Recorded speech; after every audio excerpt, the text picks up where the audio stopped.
Vira para a pessoa que está do seu lado e fala assim: algo novo está sendo gerado para a sua vida. Você nasceu para dar frutos. Amém ou não amém? Vamos ao texto de hoje, gente. Gênesis capítulo 37, dos versos 19 ao 24. Gênesis capítulo 37, dos versos 19 ao 34. A palavra de Deus diz assim: lá vem aquele sonhador. Aqui a referência é José. Diziam uns aos outros: é agora, vamos matá-lo e jogá-lo num desses poços. E diremos que um animal selvagem o devorou. Veremos então o que será dos seus sonhos. Quando Rúben ouviu isso, tentou livrá-los da mão deles, dizendo: não lhe tiremos a vida. Verso 23, chegando José, os seus irmãos lhe arrancaram a túnica longa. Verso 24, vamos pular para o 24. Agarram-no e jogam no poço que está vazio e sem água. Gente, olha só que interessante. Esse texto bíblico aqui, ele vai narrar um evento muito importante e significativo na trajetória, na história de José, o José do Egito, aquele que fez história no Egito. Esse texto vai mostrar, primeiro, uma tensão familiar, um problema dentro de uma casa, dentro de uma família, que vai culminar nos planos dos irmãos mais velhos em matar o irmão mais novo. Os irmãos mais velhos ali, tomados por ciúmes, e tinham um motivo específico.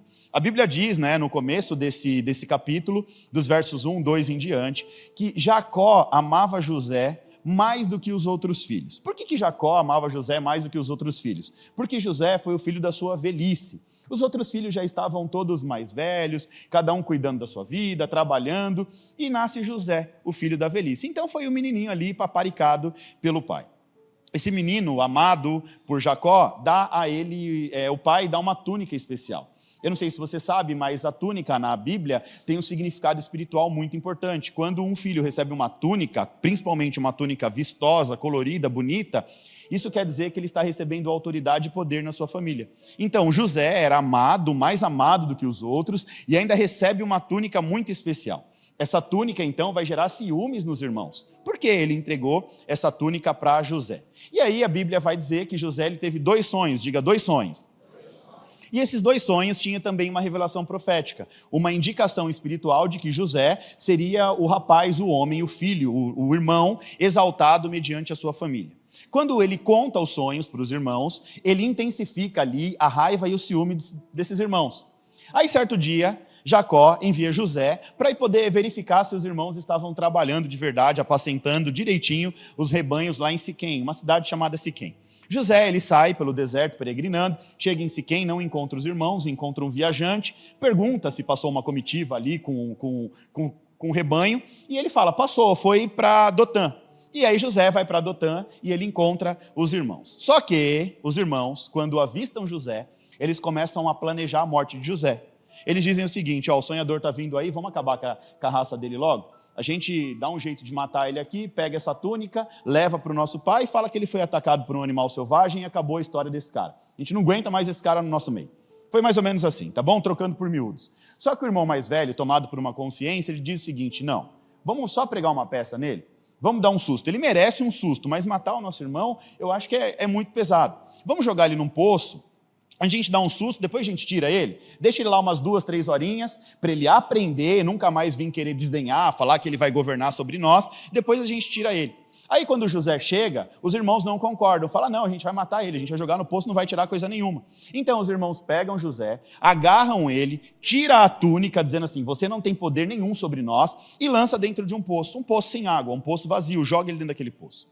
Esse momento da história indicaria o fim de José. Imagina só, gente, se nós pudéssemos tirar uma fotografia desse momento. Se você tirasse uma fotografia e mostrasse para qualquer pessoa, está ali um jovem dentro de um poço, dentro de um buraco, lançado para padecer de fome, padecer de sede e ficar ali até morrer. Mas a visão de José, o sonho que Deus havia dado para ele, não era compatível com aquela fotografia, não era compatível com aquele cenário, não era compatível com aquele momento. E se a gente olhar esse texto aqui diante de uma nova perspectiva, ou melhor dizendo, diante de uma revelação profética, lembra que eu sempre falo para vocês que a Bíblia tem 2 revelações? A revelação profética, que é aquilo que aponta o futuro, e a revelação prática, que é aquilo que nós temos de aprender com a Bíblia, para que nós possamos andar em conhecimento e em sabedoria. Então, olhando isso aqui de maneira profética, a gente está enxergando os irmãos tomados por ciúmes, por raiva, né, pelo desejo de matar o próprio irmão, pega esse jovem e lança ele num buraco no meio do deserto. Era como se eles estivessem enterrando José. Era como se eles estivessem enterrando os sonhos de José. Está vendo, ô seu sonhador? A sua história acabou agora, terminou, findou, não tem mais sonho nenhum. Mas para Deus era literalmente o contrário. Para Deus, todo aquele cenário, né, não era um cenário de enterro e morte, e sim uma semente que estava sendo plantada. Então nós podemos observar José, um antes do buraco e um depois do buraco. Ou seja, antes de ser lançado no buraco, era um José, um menino sonhador. Um menino querido do papai, que ficava ali debaixo da proteção e da provisão do pai. Ou seja, na visão dos homens, o sonhador estava sendo agora enterrado. Mas na visão de Deus, José estava sendo plantado. Tem muita gente que chega no fim do poço, tem muita gente que está lá no buraco da vida, e aí algumas pessoas que estão ao redor olham e falam assim, a história dele acabou, esse casamento acabou, essa empresa acabou, mas entenda uma coisa, gente, para que uma semente possa dar frutos, ela precisa ser morta. Ou seja, precisa ser lançada na terra, para que ela morra, para que tenha vida. Então olha só o que está acontecendo aqui, era Deus plantando o menino José, para nascer um homem, o governador José. Ou seja, na visão do natural, era o fim. Na visão do espiritual, era só o começo. A partir dali, Deus estaria começando algo novo na vida de José. E os irmãos José mal sabiam que jogando José num buraco, eles não estavam matando o sonho de José e nem o sonhador José. Na verdade, eles estavam ativando o destino profético de José. Ou seja, Deus permite que os irmãos joguem José num buraco, para ensinar uma grande lição um pouco mais adiante. Olha só o que Deus diz, o que Jesus diz em João 12, 24.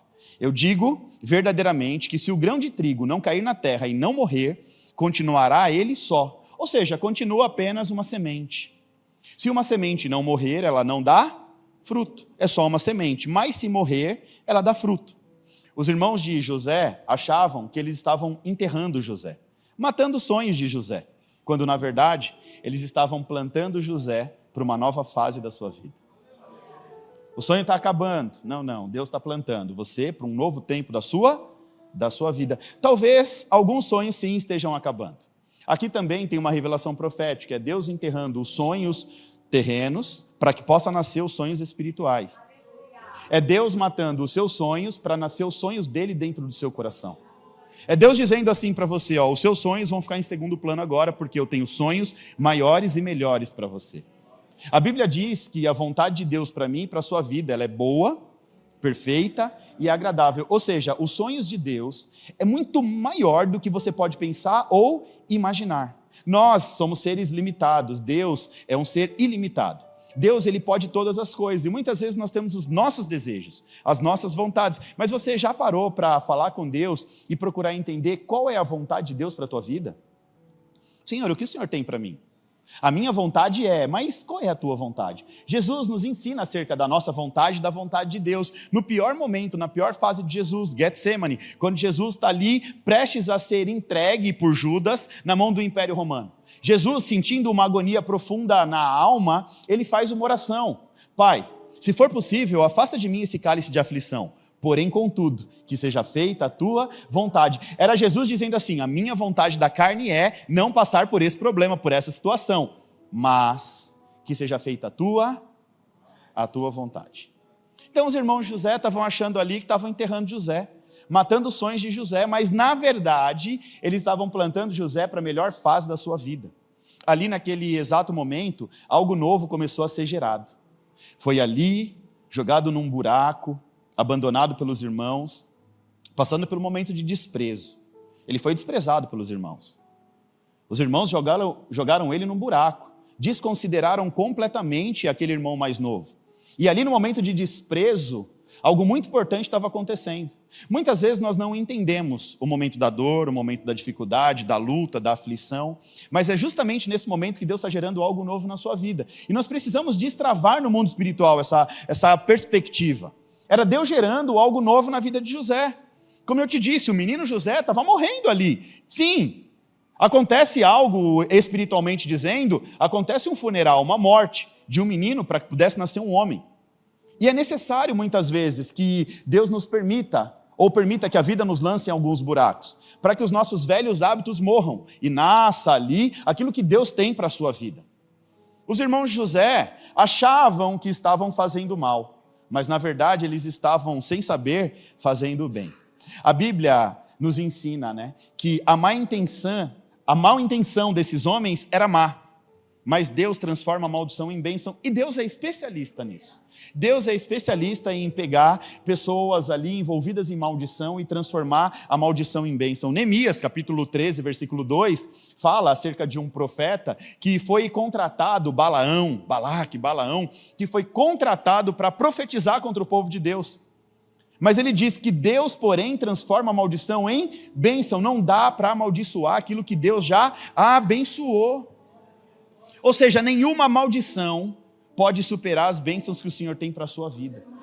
Você pode profetizar isso na vida do seu irmão? Nenhuma maldição pode superar as bênçãos que o Senhor tem para a sua vida.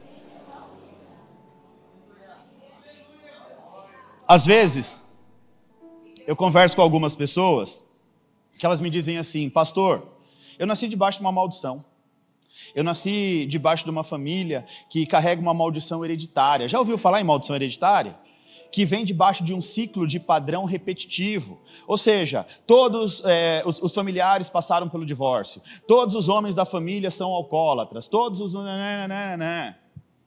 Mas quando Deus entra na vida de uma pessoa, ele transforma todo o ciclo de maldição em bênção. Ou seja, a partir daquela geração, a Bíblia diz que uma maldição pode até alcançar 4 gerações.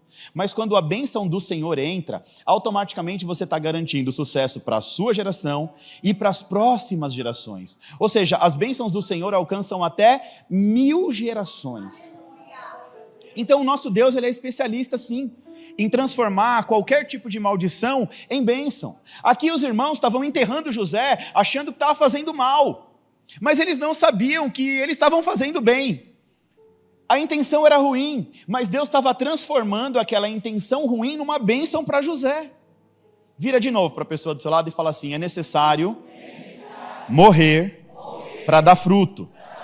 Deus quer gerar algo novo para a sua vida.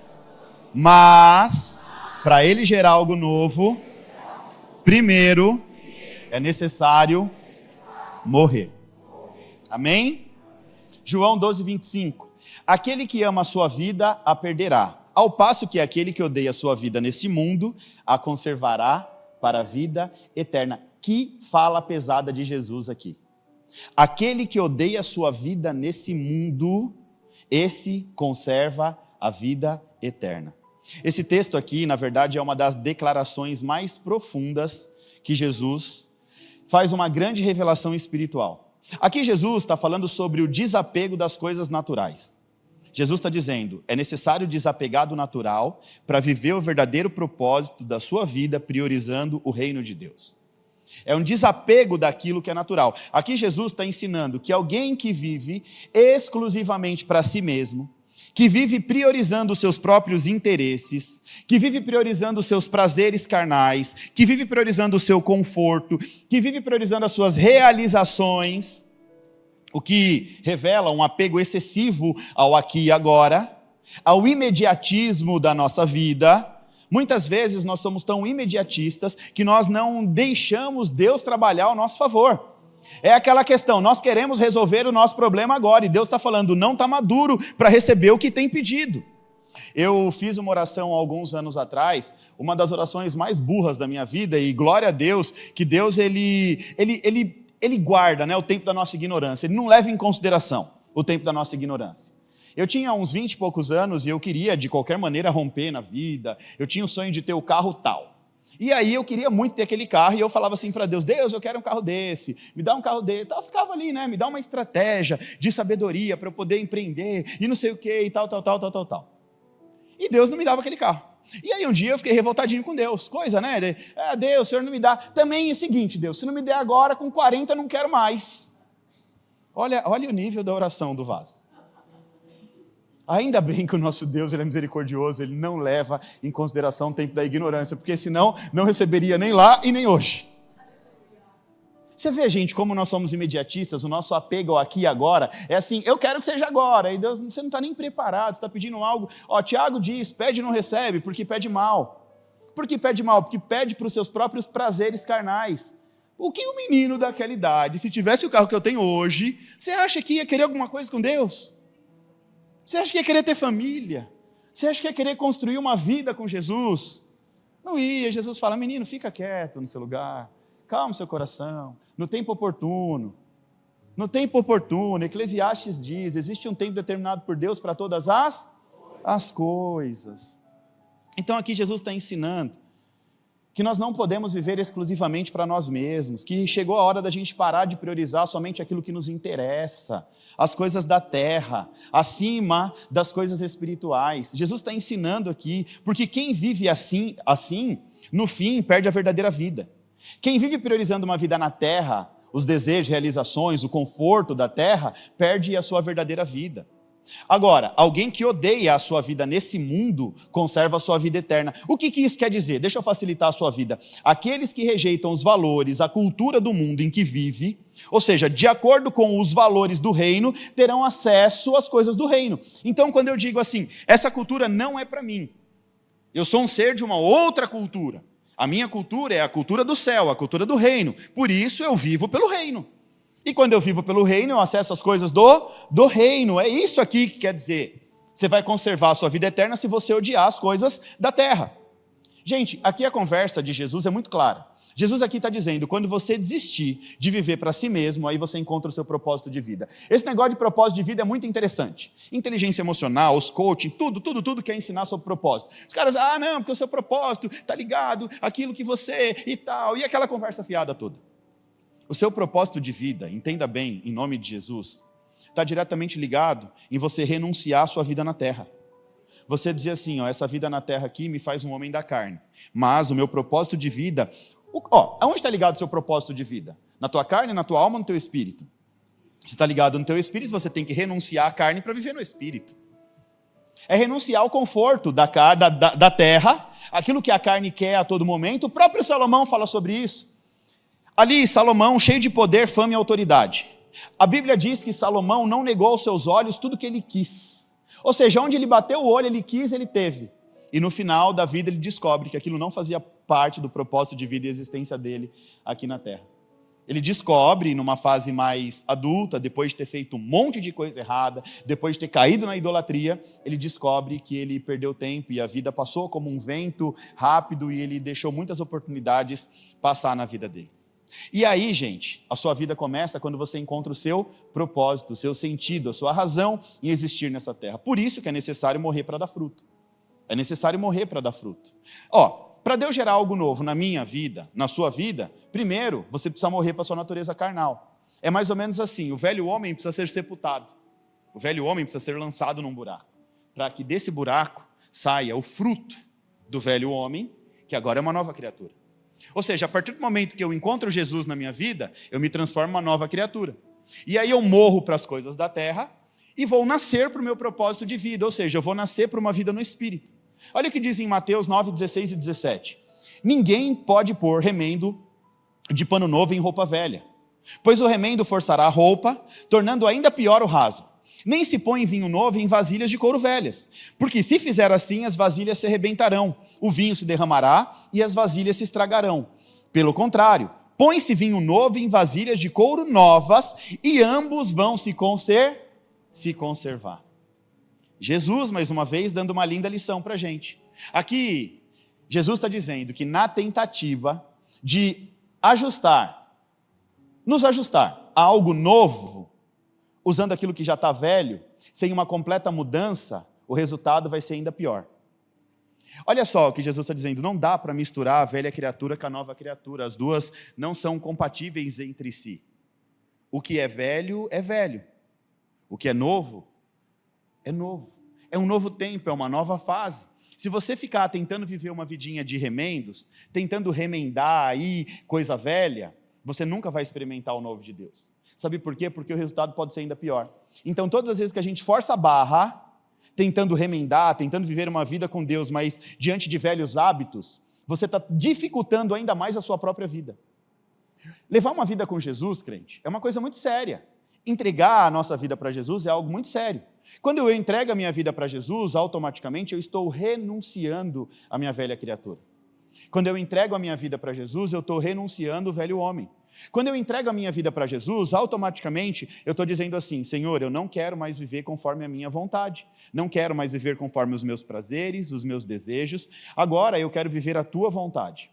É mais ou menos assim: Senhor, a partir de agora eu não quero mais controlar a minha própria vida. Por favor, o controle da minha vida agora está nas tuas mãos. Eu quero que o Senhor me direcione, que o Senhor me guie para onde o Senhor quer, e não mais a minha vontade. É você literalmente dizer assim: Senhor, a minha vontade agora é segundo plano. A sua vontade é o que vai prevalecer na minha vida. E você pode lutar com Deus o tempo que você quiser. Deus tem um chamado para a sua vida. Pode falar para a pessoa que está ao seu lado: Deus tem um chamado para a sua vida. E não adianta ficar lutando com Deus, porque essa luta só tem um fim: derrota. Você vai lutar com Deus, eu nunca vi um ser humano ganhar uma batalha de Deus. Teve um que até conseguiu convencer a Deus a mudar de ideia: Moisés. Mas era um nível de intimidade tão grande, mas tão grande, que ele convenceu Deus de mudar de ideia. Não, se o Senhor não for, eu também não vou. Mas, na verdade, ele vai no ponto fraco de Deus, porque ele fala assim: eu não quero a sua bênção. A gente observa ao longo da Bíblia que muitos homens da Bíblia, homens relevantes, eles têm contato e comunhão e intimidade com Deus por conta da bênção que Deus pode gerar. A gente vai ver no Vale de Jaboque, Jacó luta com um anjo. E essa luta era uma luta esperando a bênção do Senhor. A Bíblia diz que Jacó agarra um anjo e fala: enquanto o Senhor não me abençoar, eu não vou te largar. E aí o anjo toca na perna dele, ele fica coxo, libera a bênção e libera o anjo. Mas em contrapartida, a gente vê Deus falando assim para Moisés: é o seguinte, o povo não me quer, eu vou mandar um anjo à frente, vou derramar toda sorte de bênção sobre esse povo, mas a minha presença não estará no meio de vocês. Moisés disse: se a sua presença não for, eu não vou, eu não quero. Ou seja, enquanto uns lutam pela bênção, esse entende que o Deus da bênção é muito maior do que a bênção. E que ter o Deus da bênção vai poder gerar muito mais bênção, agradando o coração desse Deus, do que uma única bênção. E muitos têm buscado a Deus por conta da bênção que Deus pode gerar. Eu fico imaginando o sentimento de Deus. Como que Deus sente com nós, seres humanos, buscando a Ele pelo que Ele pode fazer por nós e não buscando a Ele por quem Ele é? Não pelo que Ele pode fazer, mas por quem Ele é. Não é pecado nenhum a gente chegar na igreja com uma expectativa, não é pecado. Eu sei que você tem os seus dilemas, eu também tenho os meus. Eu sei que você tem os seus problemas, eu também tenho os meus. E nós colocamos, depositamos, e isso, repito, não é pecado, colocar a nossa expectativa na mão do Senhor. Senhor, eu preciso muito de um milagre, minha vida financeira não está boa, eu preciso de um milagre no meu casamento, a expectativa é legal, e não é pecado. E a palavra de Deus diz: vinde a mim como estás, mas não diz permaneça como está. Você vem do jeito que você está, mas aí a palavra de Deus vai te transformando, gerando uma nova mentalidade. Romanos 12:2, o apóstolo Paulo diz: sede transformados pela renovação plena e completa da sua mente. Aí, a partir do momento que você é transformado, você não vai mais buscar a Deus pelo que Ele pode te dar, porque você reconhece que quem é Deus na sua vida, o que Ele fez por você e o que Ele faz por você. Todos os dias nós acordamos porque Deus permite que nós acordamos. Só isso já é um motivo extraordinário para você acordar exercendo a gratidão, louvando ao Senhor, agradecendo a Ele pela vida. Senhor, obrigado por mais um dia para eu viver experiências com o Senhor nessa terra. Então, não é pecado buscar a Deus por aquilo que Ele pode dar, mas nós não devemos permanecer nessa condição de achar que Deus é o nosso mordomo, de achar que Deus é um amuleto da sorte, que quando nós precisamos, nós buscamos a Ele, e quando nós recebemos a bênção, nós nos descolamos do Senhor, porque agora nós já somos abençoados, agora nós já temos tudo. Deus me deu, mas agora eu não quero mais ter muito compromisso, não. Então Jesus está dizendo aqui, gente, que essa tentativa maluca do ser humano em tentar ajustar aquilo que é novo, usando estratégias velhas, ou seja, sem viver uma mudança, o resultado é pior. Sabe aquela questão, aquilo que está ruim pode ainda piorar? E aí a pessoa vai e tenta fazer um remendo numa calça velha que o tecido já está se decompondo e você pega um pedaço de tecido novo e coloca, o rasgo vai aumentar, porque a roupa velha não suporta aquilo que é novo. É por isso que Deus ainda não te deu muita coisa que você pede. Porque talvez você não tenha estrutura para receber o novo de Deus. Aí o povo ora assim: Deus, derrama o novo na minha vida, Deus faz o novo na minha vida. E aí Deus manda te dizer: primeiro estrutura.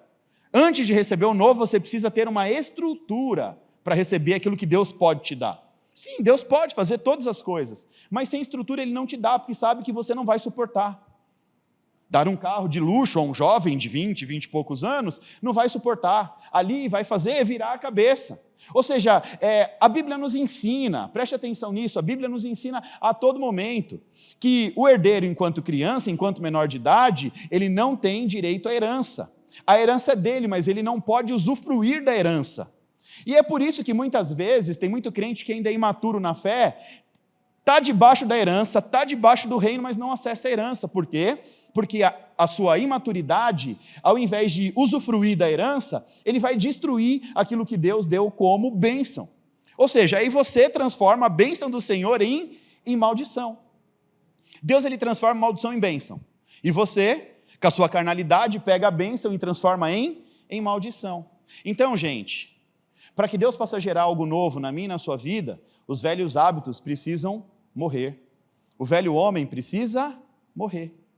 Tem gente que vive uma vida inteira tentando remendar as coisas. É a vida inteira tentando fazer remendo. Mas sabe o que Deus está mandando eu te dizer aqui agora, em nome de Jesus? Enquanto você continuar remendando, você nunca vai experimentar o novo. Enquanto você estiver tentando dar um jeitinho e não trazer a consciência de que o velho precisa morrer, olha só, quando Deus fala para Abraão, lelerrar, ou seja, sai da tua terra e vai para uma terra que eu ainda vou te mostrar. Nós temos a nossa compreensão, a interpretação ocidental, significa espaço geográfico, sai daqui e vai para lá. Mas a concepção original do termo diz o seguinte, olha só, Deus estava chamando Abraão para dentro de si. Estava dizendo o seguinte, meu filho, faz uma viagem aí. Para onde? Você vai para o lugar mais longe do mundo, para dentro de si. Você vai entrar dentro de si, vai fazer uma autoanálise, um exame, vai trazer consciência de quem você é, porque eu quero te colocar em posição de honra. Mas eu não posso te colocar nessa posição, eu não posso gerar algo novo na sua vida, enquanto o seu interior, enquanto você não estiver preparado na sua essência. Como é que Deus vai gerar algo novo na tua vida se a sua essência, o seu interior ainda não está preparado para receber aquilo que Deus pode gerar na tua vida? Deus está te chamando para uma consciência hoje. É Deus dizendo, quero gerar algo novo. Mas para você experimentar esse algo novo, você vai precisar deixar de lado, sepultar alguns velhos hábitos. Você vai precisar trazer uma consciência da sua própria vida, para que você esteja preparado, no nível de maturidade que Deus quer você para viver aquilo que Ele tem para você. Gente, olha só que fala forte. Ao passo que aquele que odeia a sua vida neste mundo, a conservará para a vida eterna. Jesus está dizendo que nós temos que odiar a nossa vida carnal.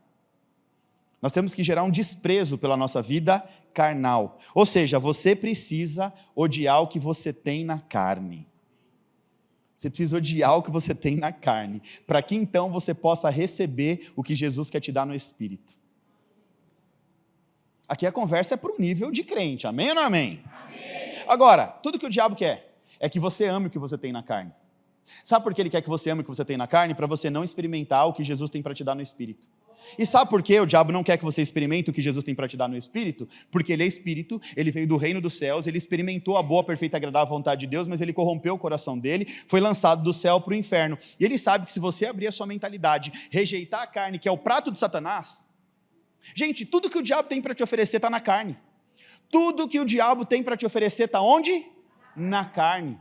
Nos seus prazeres, desejos da carne, naquilo que satisfaz a tua carne. Porque ele sabe que isso é passageiro e efêmero. Se ele te prender na tua carne, você nunca vive o que o reino tem para você. Ele te prende na tua vontade carnal e você nunca vive a realidade do reino de Deus para você. Qual é a vontade de Deus para a tua vida, crente? Diga boa, perfeita e agradável. E pasmem, o diabo já experimentou tudo isso. Só que ele corrompeu o coração. Ele pecou onde não podia pecar, por isso ele não experimentou a redenção. Por isso ele não teve acesso ao perdão. O pecado dele foi numa região onde não podia pecar. Ele é lançado para o inferno. E agora o papel dele é corromper o meu e o teu coração. É nos distanciar de uma realidade. Muitos crentes ainda têm aquela concepção infantil de que o diabo veio para não deixar eu realizar os meus sonhos. Não, muito pelo contrário. Ele quer mais que você realize todos os sonhos da carne. Porque realizando o sonho da carne, ele te distancia da vontade de Deus para a tua vida. Ele dando o que a tua carne quer, você fica longe da vontade de Deus. Por isso não é problema para o diabo nenhum realizar o seu sonho não, irmão. Muito pelo contrário. Sabe o que o diabo veio para roubar, matar e destruir? O diabo veio para roubar, matar e destruir uma nova realidade na tua vida, que é a realidade de uma vida no reino de Deus. Uma vida debaixo da vontade de Deus. É isso que ele veio roubar de você. O que Jesus veio para ensinar? É claro que Jesus veio para trazer redenção e perdão, mas Jesus veio para nos ensinar uma nova realidade, reino de Deus. Mateus capítulo 4, 5, 6, todos esses vão falar acerca de uma realidade de reino. Então Jesus está falando de um reino que precisa nascer no coração do homem, um reino que precisa nascer dentro de você. Quando Nicodemos pergunta para ele, como é que você faz tantos milagres? Ele fala, você não vai entender, é necessário nascer de novo. Nascer de novo como assim, pastor Vitor? Você precisa nascer, ou seja, precisa nascer, esse reino precisa nascer dentro do seu coração. Não é que você precisa voltar para a barriga da sua mãe para ela te dar a luz, não é isso. Esse reino tem que nascer dentro da sua essência espiritual. Não tem como experimentar uma nova realidade preso na carnalidade. Então, Satanás, ele quer mais do que você conquiste. Não é o problema do diabo deixar você deixar de conquistar, deixar de ter uma vida de luz. Não, muito pelo contrário, ele quer te dar, para que você não reconheça Deus como o seu Salvador. Quando Deus deixa faltar o pão para o povo no deserto, o que Deus estava querendo ensinar? Eu deixo faltar o pão para te mostrar que eu sou o Deus da provisão. A tua provisão está nas minhas mãos. Gente, sabe o que Deus tem falado muito forte no meu coração? Tem provisão do céu para a tua vida. Agora você precisa entender que a provisão vem do céu. Nós estamos estudando evolução diária, não sei se eu vou explicar isso amanhã, ou se eu já falei, do pão que Deus materializou do céu. Já ensinei isso, não? Então vai ser amanhã. Não foi amanhã, depois de amanhã, mas está por esses dias. Deus materializou pão do céu para alimentar Elias. A Bíblia diz que depois que Elias, olha só que interessante, depois que Elias, um homem, isso mostra a parte homem de Elias. Primeiro surge um profeta ousado, um homem que vai lá e desafia Acabe. E diz assim, conforme a minha palavra não choverá na terra. Deus agrada daquela ousadia e faz conforme a palavra de Elias. Depois que Elias faz tudo, ora e Deus manda fogo do céu e acontece tudo lá, e ele vence os profetas de Baal, de Azirá, e faz tudo aquilo. Aí a Bíblia diz que Jezabel diz que ia matar ele. Aí Elias entra numa profunda depressão. O homem de Deus que tinha feito cair chuva do céu, provocou o coração de Deus, agora está com medo da Jezabel. E vai se esconder, e vai pedir a morte. E vai se escorar do lado de uma árvore e ficar lá, Deus me leva, ela vai me mata antes. Aí Deus faz materializar pão do céu, pão e água. E disse que esse pão ainda estava sobre, brasas quentes. Olha o cuidado de Deus, irmão. Deus não vai te dar pão murcho não, irmão. Fica tranquilo. Quando Deus dá, ele faz por completa, a obra é completa. É pão quentinho do céu. Fala para a pessoa do seu lado, tem pão quentinho do céu para a sua vida. Confia em Deus que tem pão quente do céu, amém ou não amém? Aí Deus mata a fome dele. Mas ele estava tão depressivo que a Bíblia diz que ele cai e dorme de novo. Aí o anjo deixa ele tirar mais um soninho, o bichinho está com sono, a missão dele vai ser grande. Aí dá um tapinha na perna dele e acorda Elias. Mais um pãozinho do céu. O que isso representa? Que Deus, quando dá bênção, ele não faz um, ele dá a porção dobrada. Aí tem porção dobrada para você, mas a sua ansiedade não deixa você receber. Acalma o coração, crente. Fala para o crente do lado, acalma o coração. Tem porção dobrada para o céu da sua vida. Recebe, irmão, em nome de Jesus. Mas acalma o coração. E aí você quer aprender o resto da história de Elias? Evolução diária amanhã, 7h40. É propaganda para você ir lá para a evolução diária amanhã. A vida que você tem atende às suas vontades, os seus desejos e os seus planos. Mas em nome de Jesus, a minha instrução hoje é, deixa essa vida morrer para nascer a vida que Jesus tem para você. A vida que Jesus tem para te dar. É mais ou menos assim, gente. Deixa morrer aquilo que é seu para brotar aquilo que é de Deus. Você pode falar isso para a pessoa que está do seu lado? Deixa morrer aquilo que é seu para brotar aquilo que é de Deus. Gálatas capítulo 3, versículo 20. O apóstolo Paulo diz assim, eu fui crucificado com Cristo.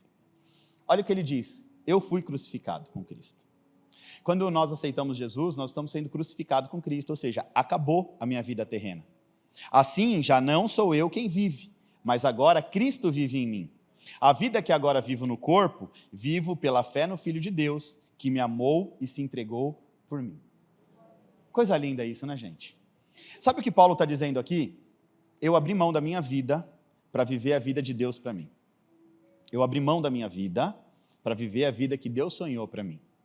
A vida que Deus planejou. Desde o ventre da sua mãe, Deus planejou algo para você. E o plano de Deus não é de hoje. Deus planejou quando você ainda estava em formação. Você não estava nem pronto. E Deus já tinha algo para você. Ah, mas eu estou aqui por acaso. Tadinho. Nada na vida acontece por acaso.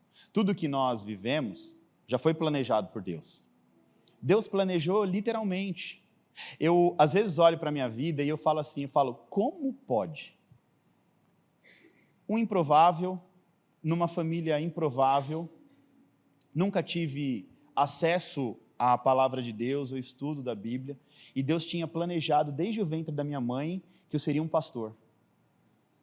Você está entendendo isso? Olha a dimensão espiritual das coisas. Se eu tiro uma fotografia da minha vida, infância, adolescência, fase adulta, até os meus quase 30 anos, não enxerga em lugar nenhum um pastor. Não tem lugar nenhum daquelas... Não tem nada de falar, não, esse aqui vai ser um pastor.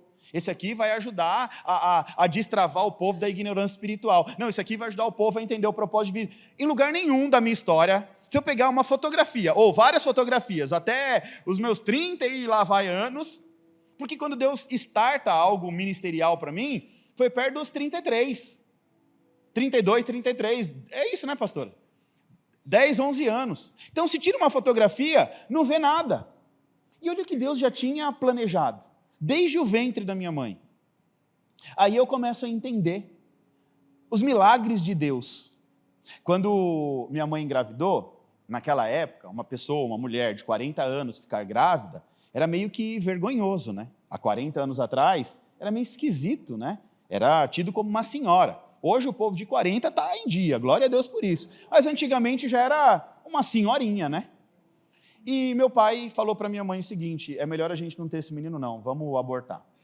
E aí ele pediu para que minha mãe fosse numa clínica clandestina, deu lá o dinheiro para ela e falou, vai lá e tira esse menino, né? Nem sabia que era menino, enfim, foi lá e tira. Quando minha mãe chegou na clínica, ela começou a chorar muito. E a moça lá, a recepcionista, falou, o que a senhora está fazendo aqui? Se a senhora está chorando, a senhora não quer tirar. Vai embora. Voltando para casa, dentro do ônibus, aparece uma irmã, uma mulher. Ela chama uma mulher com cabelinho amarrado, cabelo preso. Já sabe, né? Quem é essa irmã, né? A irmã do coque. E diz assim para ela não tinha nem barriga ainda. O que está no teu ventre é fruto de uma promessa. O que está no teu ventre é fruto de uma promessa. E Deus vai usar esse menino para salvar a vida de muita gente. E eu não entendia, mas uma vez Deus deu uma revelação tão profunda para a Vanessa, e ela me chamou, ela falou, olha só, esses dias eu estava orando e Deus me deu uma revelação sobre o seu nascimento. O meu pai, quando eu nasci, ele tinha a minha idade, 43 anos. E o meu pai, ele era alcoólatra. Alcoólatra de chegar em casa assim e os irmãos mais velhos ter que jogar debaixo do chuveiro para dar um banho, para ele poder melhorar um pouquinho. Ignorante, alcoólatra, traía minha mãe, era uma bagunça, uma confusão. E aí minha mãe deu um basta. Falou, olha, eu não vou tirar o menino, e agora é o seguinte, ou você toma um jeito na sua vida, ou eu estou saindo de casa com os meninos. Tinha 7 filhos, eu sou o 8º, caçula, o Josézinho da história. E aí, meu pai, bêbado, fez um voto e falou, a partir de hoje eu nunca mais ponho álcool na minha boca. Eu fui conhecer essa história quando eu tinha 20 e poucos anos, que eu estourei uma champanhe e fui dar uma taça para o meu pai. E na hora que eu entreguei, ele começou a chorar e correu para o quarto. E eu não entendi, eu falei, mãe, eu fiz alguma coisa de errado? Aí ela me contou a história, ela falou, meu filho, antes de você nascer, eu coloquei o seu pai ali numa mesa e falei, se você não tomar jeito e não parar com a bebida, eu estou indo embora. E aí o que Deus fez? Começou a obra da libertação do meu pai, enquanto eu ainda estava dentro do ventre da minha mãe. Ou seja, Deus me fez um libertador. E aí a gente começa, depois, né, com a experiência, com o tempo, começa a entender todo o movimento que Deus fez para chegar aonde nós estamos hoje. Já saí tudo da ministração aqui. Por isso que eu falo, você vem de noite a porção dobrada. A ministração é a mesma, mas a unção é diferente. Aonde eu quero chegar? Tudo que tem acontecido na sua vida é plano de Deus. E talvez você ainda não chegou no momento exato de onde Deus quer te colocar. Mas tem muita coisa que talvez você tenha muitas dúvidas. Tem muitas coisas que talvez você olhe o retrato, a fotografia do momento e você fala assim, Deus, aonde isso vai parar? Ei, confia em nome de Jesus. Deixa Deus fazer o que Ele tem que fazer na tua vida. Só confia. Nós estamos num ano lindo, a qual nasceu no dia 31, no culto da virada do ano passado, e a palavra que Deus me deu foi Bitarrom. E eu disse, 2024 vai ser o ano da confiança.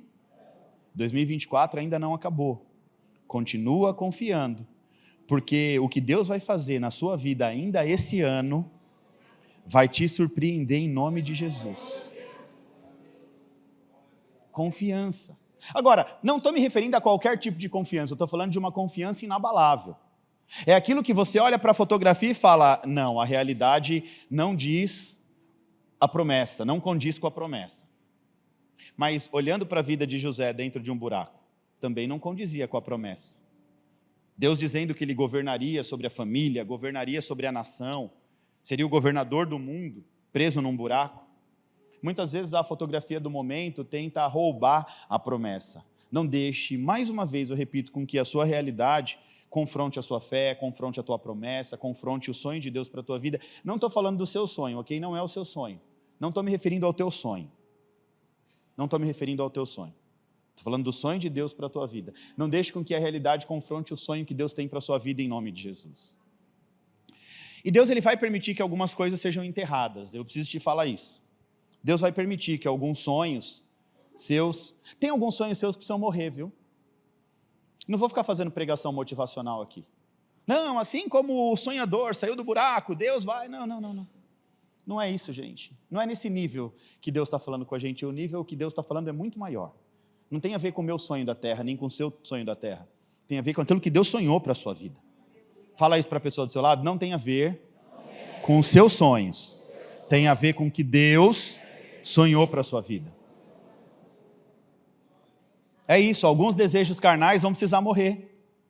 Sabe qual é a intenção de Deus? Matar os seus sonhos e desejos carnais para que nasçam os sonhos dele na sua vida.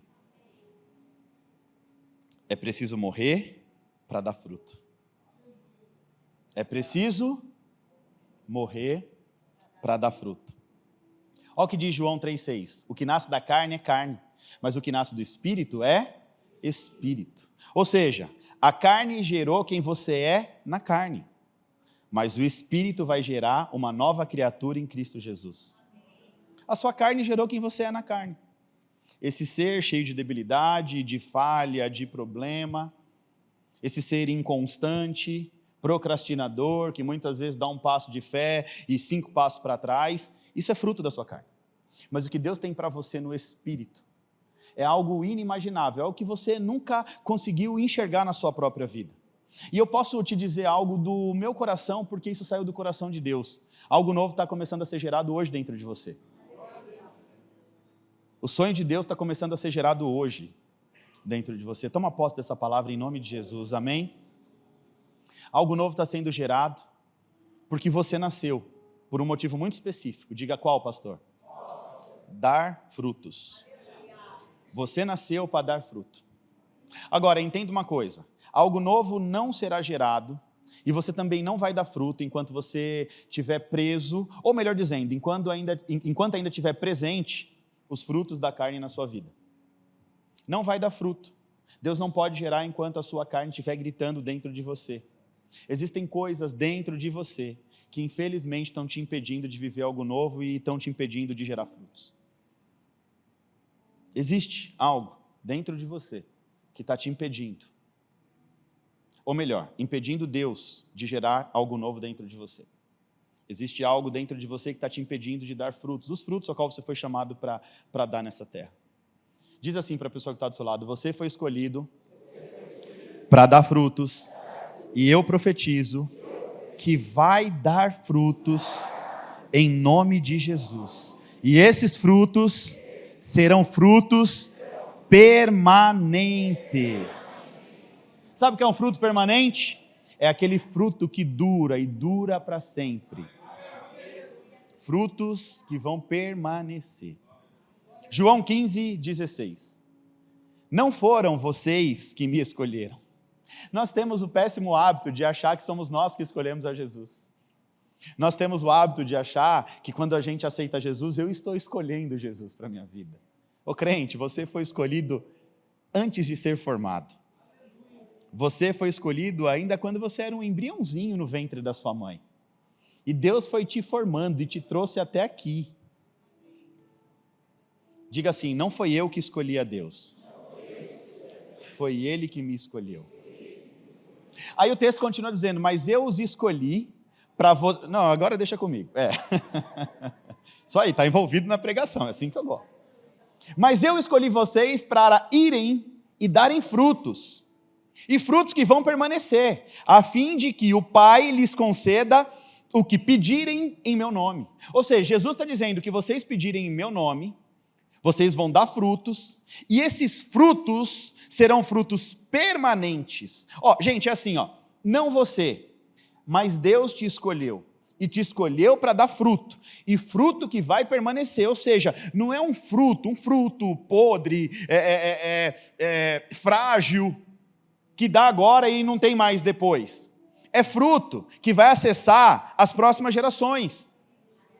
Então Deus te escolheu para mexer na tua geração, e as próximas gerações ainda vão ser impactadas, porque você planta árvore. Lá em Israel tem um ditado que diz: quem planta a tamareira não come do fruto da tamareira. Agora eles conseguiram adiantar o processo de crescimento e colheita, então uma pessoa que planta consegue até colher. Mas o que esse texto está dizendo? Que você planta, alguém vai colher o fruto.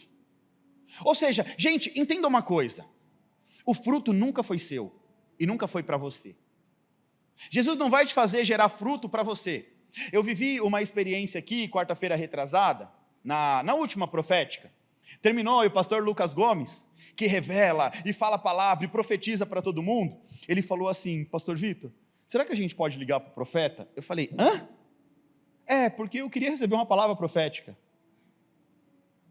Aí eu falei: então quer dizer que o profeta não tem palavra profética para a sua própria vida.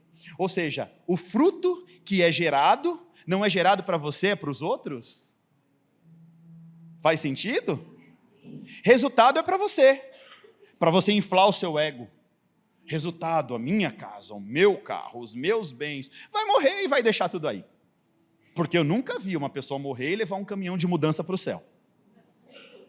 Mas os seus frutos, esses permanecem para sempre. Você não está entendendo isso, não. Os seus frutos, esses permanecem para...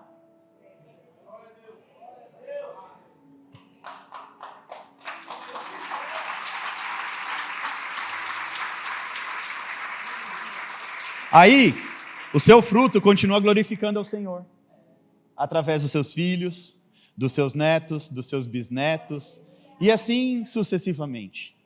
Você entendeu que fruto não é para você? Resultado é para você, o fruto não. O fruto é para os outros. O irmão tem o dom de cura, mas ele não consegue curar a sua própria vida. Ele ora e cura os outros, mas para ele, a Bíblia diz que um profeta chamado Samuel, um dos mais conhecidos da Bíblia, ele morre doente numa caverna. Mas a Bíblia também revela que Samuel carregava dons sobre a vida dele. Além do profético, ele exercia dons de cura. E por que quando ele está ali doente, ele não coloca a mão sobre ele mesmo e diz: Deus me cura? Mas um fato de que mostra de que aquilo que nós carregamos na nossa essência do Espírito é para alcançar mais pessoas para Jesus. Você foi escolhido, e escolhido por Deus, para dar fruto. Não foi você que escolheu Jesus, foi Ele que te escolheu. Ele te escolheu para gerar fruto. Agora, gente, só tem crédito com Deus quem gera frutos. Deus, o texto está dizendo aqui, Quando você se torna uma árvore frutífera, você tem crédito no céu para pedir o que você quiser em nome de Jesus. Mas quando você chega no nível do fruto, a tua carne não grita mais. E é por isso que tudo que você pedir, Deus concede. Por quê? Porque você está no nível de maturidade acima. Você está no nível do Espírito, já está gerando fruto. Você não está mais no nível do resultado. No nível da carne é resultado, no nível do Espírito é fruto. Resultado para você. No Espírito, fruto para os outros. Abençoar pessoas, cuidar de pessoas. João 15, 1 em diante. Eu sou a videira verdadeira. Quem é a videira verdadeira? Diga, Jesus. O meu pai é o agricultor. Quem é o agricultor? Todo ramo que estando em mim. Quem são os ramos? Diga, eu e você. Todo ramo que estando em mim não dá fruto, ele corta. O negócio vai começar a ficar um pouco mais tenso aqui. Amém? Posso continuar? O ramo que está conectado à videira, chamado Jesus, e não dá fruto, o agricultor, que é Deus, corta. Esse corte é uma poda? Não, corta. E todo aquele que dá fruto, ele poda. Eita, pastor, me explica isso. O que não dá fruto, ele corta. E faz o quê? Daqui a pouco eu te explico. E o que dá fruto, ele poda. Uma poda não significa um corte. Uma poda é uma limpeza. Uma poda é um corte de cabelo, vamos dizer assim. A poda serve para te deixar mais alinhadinho, mais bonito. Essa semana foi um jardineiro lá em casa, ele vai a cada 2 meses cuidar do meu jardim. E aí é interessante que as plantas, elas vão nascendo, e elas vão nascendo um pouco mais para lá, um pouco mais para cima, fica meia pensa, tal. Ele tem que fazer uma poda, criando um formato para que ela possa crescer mais bonita e mais forte. Então, quando Jesus poda a mim e a você, nós que damos fruto, Ele está podando para que a gente possa dar ainda mais frutos. E aí o texto diz, e todo fruto que ele poda para que dê ainda mais fruto. Vocês já estão limpos pela palavra de Deus. Permaneçam em mim e eu permanecerei em vocês. Nenhum ramo pode dar fruto para si mesmo. O fruto não é para você, é isso? É isso, gente? Se não permanecer na videira, vocês também não podem dar fruto, se não permanecerem em mim. Eu sou a videira, vocês, os ramos. Se alguém permanece em mim e eu nele, esse dará muito fruto, pois sem mim vocês não podem fazer coisa alguma. Se alguém não permanecer em mim, será como o ramo que é cortado e jogado fora, e seca, e tais ramos são apanhados, lançados ao fogo e queimados. Esse texto é forte. Se vocês permanecerem em mim, e a minha palavra permanecer em vocês, vocês vão pedir o que quiserem, e o agricultor lhe concederá. Diga assim, Jesus é a videira verdadeira. O que é uma videira, gente? Uma árvore que produz o quê? Uva. Uma videira é uma árvore especial que produz um tipo de uva especial, que produz uma uva que é utilizada para se fazer o vinho. Olha só como as coisas de Deus se conectam. Por que uma fruta especial, uma uva especial para fazer vinho? Na Bíblia, vinho é sinônimo de Jesus é a videira verdadeira, e onde Jesus está tem alegria. Por isso o povo de Deus tem que andar alegre. Amém ou não amém? Amém. Olha para a pessoa que está do seu lado e dá um sorriso agora, em nome de Jesus. Isso. O povo de Deus é alegre. Fala para ele e para ela. O povo de Deus é alegre. Jesus é a videira. Deus é o agricultor, aquele que cuida da videira, que cuida da árvore. E nós somos os ramos. Os ramos. Ramo. Você não vai mais chamar a pessoa, tem um dialeto no meio cristão, né? Você chama de vaso, agora você vai chamar de ramo. E aí, ramo, você está bem hoje? Amém. Está dando fruto, ramo? Não, brincadeira. Todo ramo que estiver em Jesus, presta atenção, vai começar a ficar forte agora. Está preparado? Pergunta para o seu irmão aí, está preparado, irmão? Todo ramo que tiver em Jesus, não, agora vem para o migo aqui. Todo ramo que tiver em Jesus e não der frutos, todo ramo que tiver em Jesus está conectado. A crentalhada hoje está conectada, mas não dá fruto nenhum. Conectado, mas não dá fruto. Conectado na videira, mas preso na obra da carne. Conectado, mas não dá fruto. Por quê? Porque a carne não deixa gerar o fruto. O agricultor corta da videira.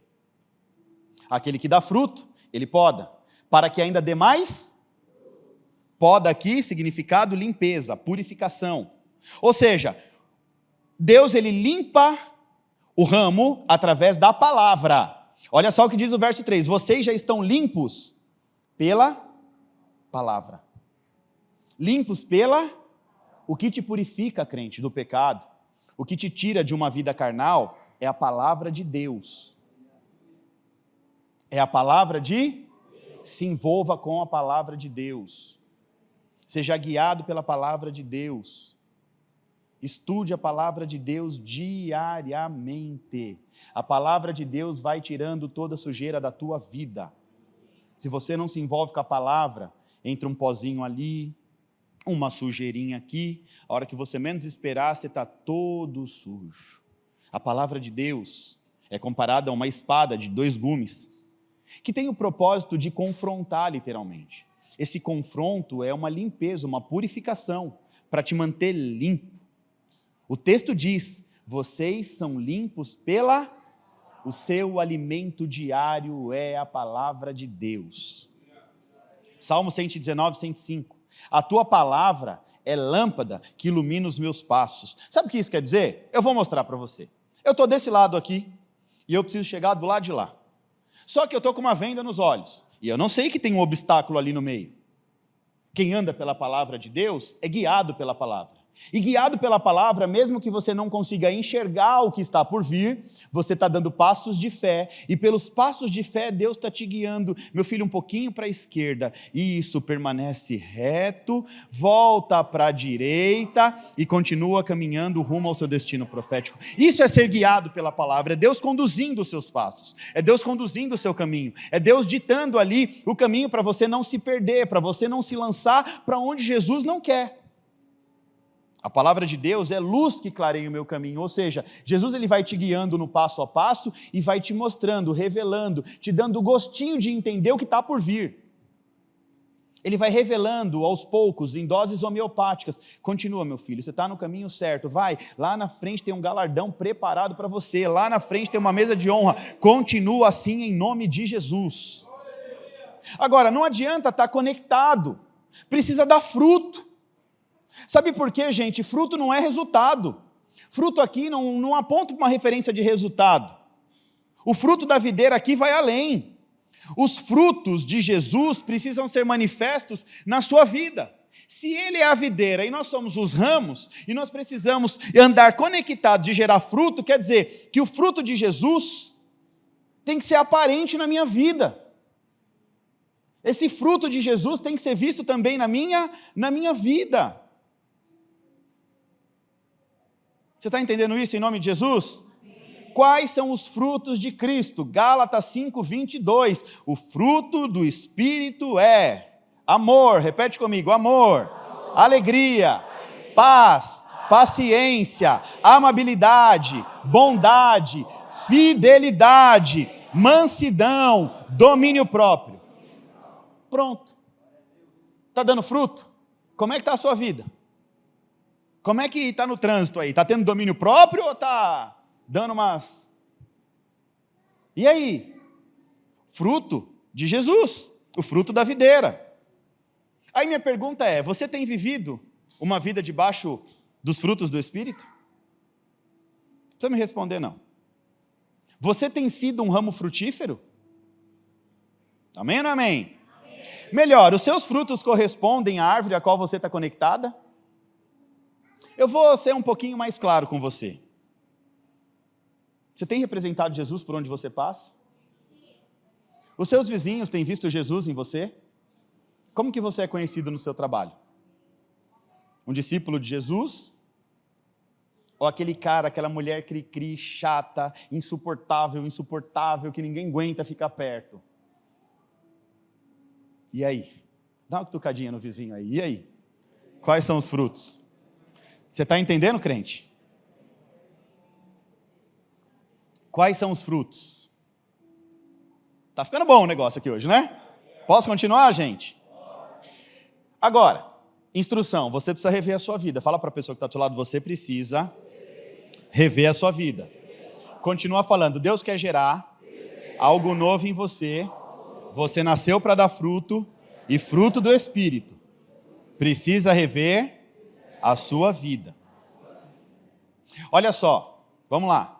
Quem não dá fruto será cortado e lançado fora. Aqui o negócio fica estreito. O que significa, pastor Vitor, esse cortado e lançado fora?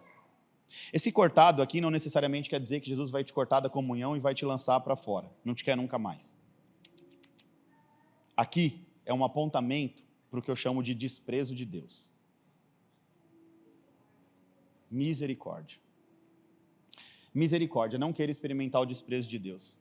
Olha só, gente, experimentará o desprezo de Deus até que entenda que não basta estar conectado, tem que dar fruto. Quem aqui já passou por uma rejeição ou desprezo? Rejeição ou desprezo? Ser rejeitado, desprezado é algo que dói, não é? Imagina José, foi rejeitado, desprezado pelos próprios irmãos, lançado numa cova. Imagina Deus virando as costas para você.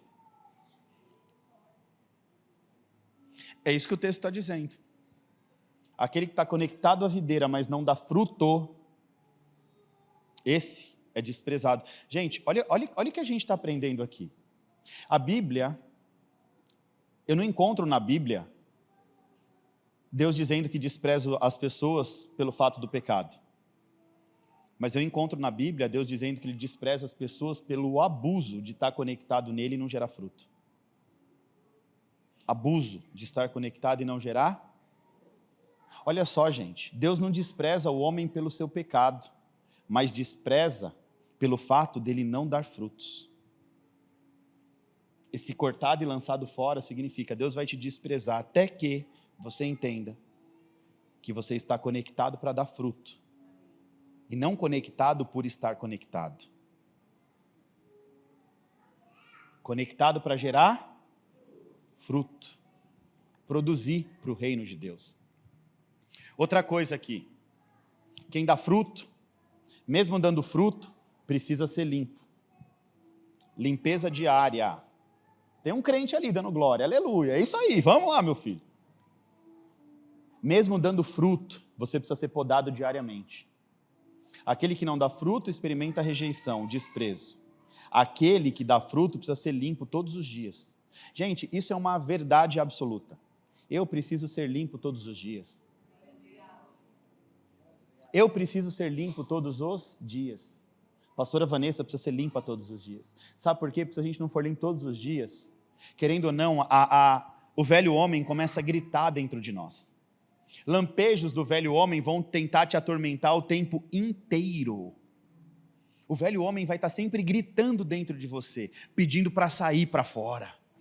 Por isso que eu preciso todos os dias ser limpo pela palavra de Deus. É orar, é buscar na palavra, é buscar limpeza diária. Experimenta não limpar a sua casa por um mês para você ver o que acontece.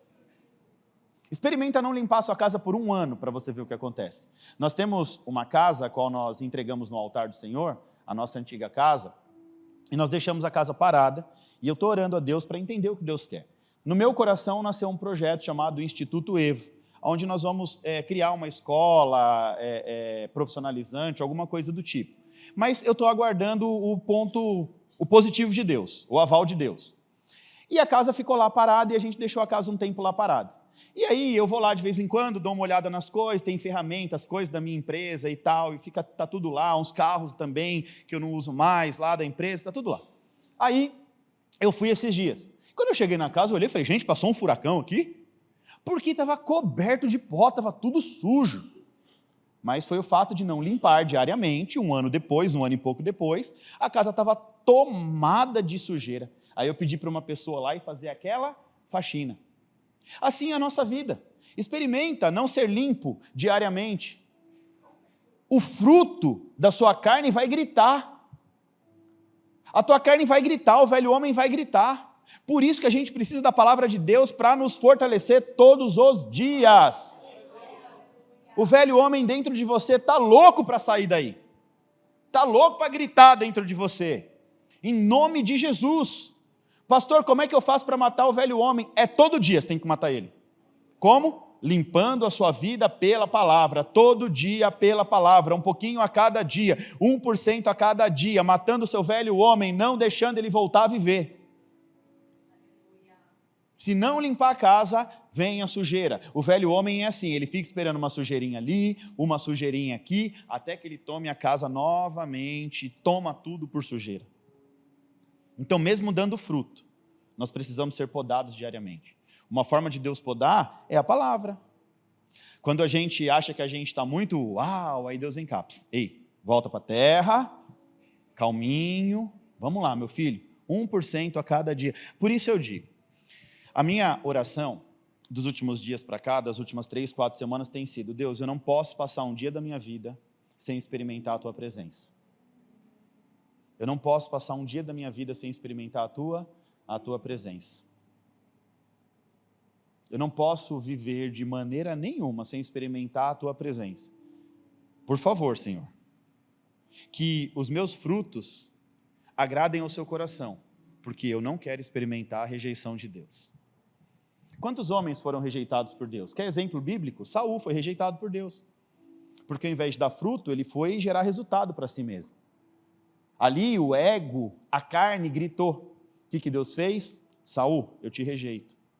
O desespero de Saul foi tamanho ao ser rejeitado por Deus, que ele termina a vida dele indo buscar uma pitonisa dentro de uma caverna para profetizar sobre a vida dele, já que Deus não falava mais com ele. Enlouquece. Nós, servos de Deus, precisamos andar conectados à videira, deixando com que o agricultor vá nos podando diariamente, cuidando, limpando, aparando ali as arestas, sabe, transformando a nossa vida todos os dias. É necessário ser podado. Fala para a pessoa que está do seu lado, você precisa ser podado. Eu preciso ser limpo pela palavra, você precisa ser limpo pela palavra. Algo novo está sendo gerado, você nasceu para dar fruto. Agora, Deus está alinhando a sua vida para gerar algo de Deus em você e para que você possa também gerar frutos correspondentes à árvore a qual você está plantado. O seu fruto não pode ser diferente da árvore a qual você está plantado. Você está plantado na videira. O seu fruto tem que ser o fruto da videira. Como é que eu estou plantado na videira e estou dando fruto de abacaxi, de limão, de maçã? Eu estou plantado na videira. Eu tenho que dar o fruto da videira. O texto diz que se você permanecer na videira, você vai dar fruto. Se você permanecer. Tem gente que chega na igreja e quer dar fruto, e quer viver os frutos, e quer ter resultado. E 2 meses, se Deus não fizer nada, ele vai embora. Porque não consegue permanecer. Agora entenda uma coisa, quem não permanece não gera fruto. Tem que permanecer. E Deus muitas vezes, o problema na igreja, normalmente não é o pastor, o problema... As pessoas se relacionam, ou melhor, não sabem se relacionar com outras pessoas, e aí não conseguem permanecer. Se Deus te planta num lugar, crente, Ele te plantou porque tem algo intencional. E se Ele te plantou, você tem que aprender a permanecer. Porque Deus pode estar usando uma lixa para te dar uma lixadinha, porque essa lixadinha é para te aperfeiçoar, para você chegar no nível de maturidade que Deus quer que você viva. Ao invés de você reclamar porque o irmão não te cumprimentou, porque o irmão não sei o quê, irmão, ora pela vida dele. Fala, Deus, usa essa lixa, me aperfeiçoa, me poda. E Deus dá umas podadas, Deus faz isso, não é para o teu mal não, para o teu bem. Deus corta as asinhas de vez em quando, que é para você gerar fruto. Amém ou não amém? Amém? E tem mais, o texto também diz que tudo que você tem foi Deus que te deu. Então, não se ensoberbeça por achar que você é a pessoa mais inteligente do mundo, que você é a pessoa que pode todas as coisas. Eu sou a videira, vocês são os ramos. Se alguém permanecer em mim e eu nele, esse dará muito fruto, pois sem mim vocês não podem fazer nada. Seu casamento está de pé? Mas eu salvei meu casamento. Irmão, você está de pé porque Deus tem te dado graça todo dia. Você só acorda porque Deus permite, irmão. Você só está aí porque Deus permitiu que você tivesse, em nome de Jesus. Não seja mais grato. Obrigado, Senhor. Conquistou alguma coisa na vida? Foi Deus que te deu. Entenda isso em nome de Jesus. É mais ou menos assim, sem Deus você não pode fazer nada. Sem Deus você não pode fazer? Até para se arrepender e para perdoar você precisa do Espírito para te convencer. Tem gente que é difícil. A gente fala, prega, ensina, a pessoa continua ranzinza, dura, coração fechado. Você fala, perdoa, irmão, tira isso do seu coração, a pessoa não perdoa. Mas sabe o que eu descubro nas Escrituras Sagradas? Que até para se arrepender, você tem que abrir o coração para o Espírito Santo entrar. O pastor pode falar, pode ensinar. A Bíblia diz que a palavra é a semente, o teu coração é a terra. Essa semente, para produzir fruto, precisa encontrar uma terra preparada para receber a semente. Se o coração está fechado, não recebe a semente, como é que vai gerar fruto? Para o Espírito Santo agir na sua vida, ele precisa ter acesso. O Espírito Santo, ele só age na vida de quem dá acesso. Até para eu perdoar alguém, eu preciso que o Espírito Santo me convença. Para eu me arrepender de um pecado, se eu estiver preso na carne, eu nunca vou conseguir me arrepender. Eu preciso do Espírito Santo me convencer que eu estou pecando. Por isso diz aqui o que está dizendo o texto. Sem mim vocês não podem fazer nada, nem se arrepender e nem perdoar. Mas tem muita gente no meio cristão que se acha autossuficiente. Acha que chegou aqui porque quis. Eu vim porque eu quis. Irmão, sabe de nada. Você chegou aqui porque Deus te atraiu até aqui. Deus te conduziu até aqui. Deus te trouxe até aqui, porque Ele tem um propósito para a sua vida. Te trouxe aqui porque Ele quer gerar algo novo na sua vida. Te trouxe aqui porque Ele quer que você entenda que você nasceu para dar frutos. E sem Ele, eu e você, nós não podemos fazer nada. Ah, irmão, se você soubesse como, de vez em quando eu choro, eu falo, Senhor, me dá a revelação da palavra de domingo, Senhor. Meu Deus, me ajuda, meu Deus. Tem Deus, parece que tem hora que Deus dá uma arrochada assim para falar, e aí? Depende de mim? Você é inteligente a ponto de, vai lá falar suas coisas lá. Não. É o Senhor. A minha oração é sempre, se o Senhor não ministrar antes o meu coração, eu não abro a minha boca. Se o Senhor não ministrar o meu coração, eu não abro a minha boca para levar nada para a igreja, porque eu não quero que sejam as palavras do Vitor, mas sim do instrumento Vitor usado por Deus para alimentar a sua vida. Você está entendendo isso em nome de Jesus? Mas pastor, você é formado e pós-graduado em teologia, ok, irmão, não tenho nada. O que Deus fez na minha vida foi um milagre. Pegou um jovem, extremamente tímido, que tinha medo de falar em público, que quando ia apresentar um trabalho na faculdade era um parto, era um Deus nos acuda. Eu convencia, quando eu fazia trabalho em grupo, eu convencia os alunos a eu fazer toda a parte escrita para eu não ter que nem ficar lá na frente, nem para mostrar a minha cara, nem para falar nada. Aí Deus vai e dá uma reviravolta, faz um milagre. E hoje eu entendo que eu não sou nada sem Deus. Eu não teria nada se não fosse Deus. Nem na essência, nem no espírito, nem na razão, nem na emoção, nem no físico, nada. Ah, eu construí uma família. Que eu construí família o quê, irmão? Deus me presenteou com uma família, com uma esposa, com 2 filhas. Quem sou eu? Quem é você? Quem somos nós? Muitas vezes nós nos achamos autossuficientes. Deus nos dá a oportunidade de servir ao reino e gerar fruto, e a gente é tomado, muitas vezes pela nossa concepção carnal. Ah, não estou afim de fazer nada para Deus. Irmão, Deus não precisa de você, não. Deus não precisa do pastor Vitor. Glória a Deus pela oportunidade que eu tenho de servir a Deus no altar. Glória a Deus pela oportunidade que você tem de servir a Deus no ministério que você serve aqui na igreja.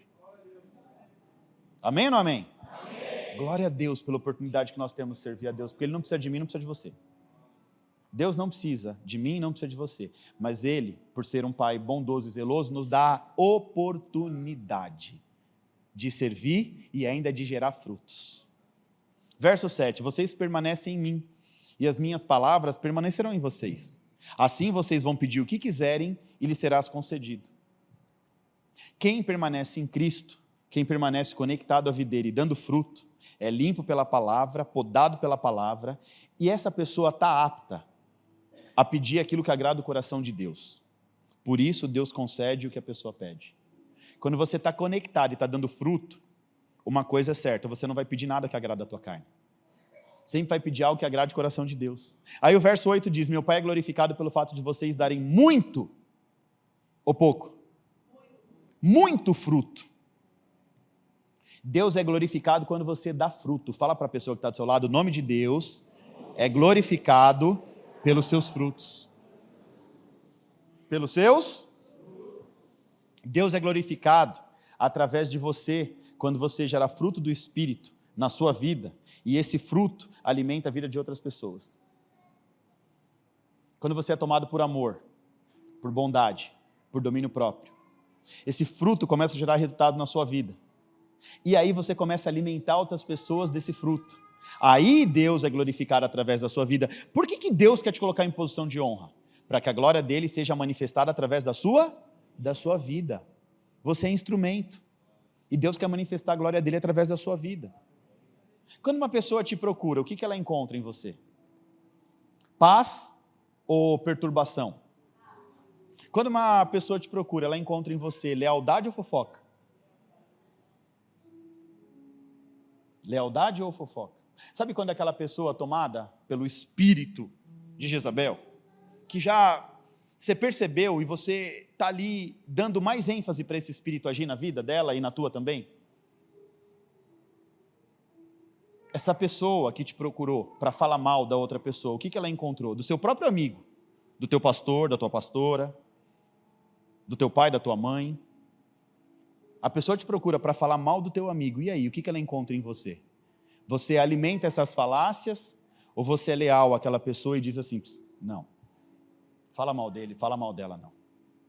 Vamos olhar pelo nível do esforço que ele está fazendo para alimentar essa igreja, sabe, as pessoas que, um amigo que te deu o braço quando você mais precisou, aí uma pessoa vem falar mal dele, você está chateadinha, e você vai alimentar o que aquela pessoa está vomitando.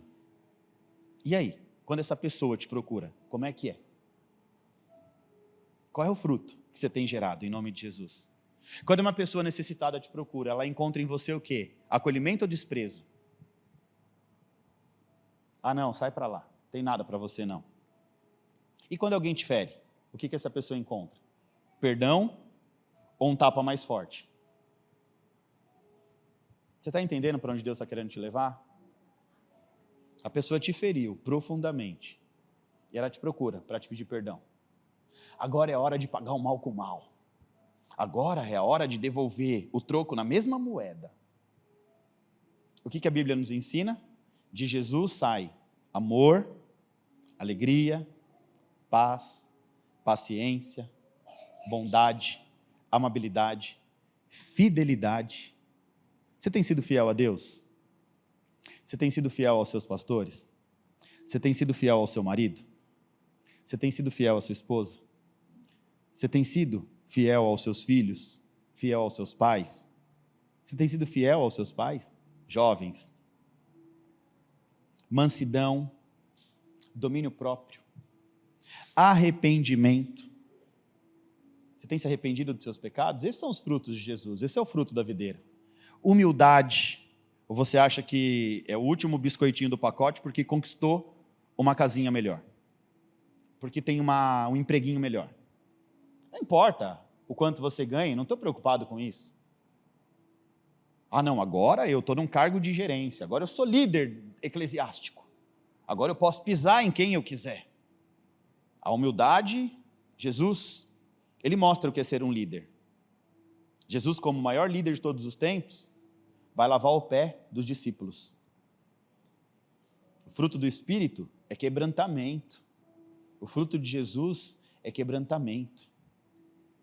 Deixa eu te fazer uma pergunta. E aí? Você é um membro ou um discípulo? O membro é aquele que está conectado, mas o discípulo é aquele que dá fruto. Muitos na época de Jesus andavam conectados a Jesus, mas poucos literalmente davam frutos. Conectados à videira, mas não dão frutos. Discípulo dá fruto porque é podado, limpo pela palavra todos os dias, E quem está sendo limpo pela palavra, está sendo liberto dos frutos da carne.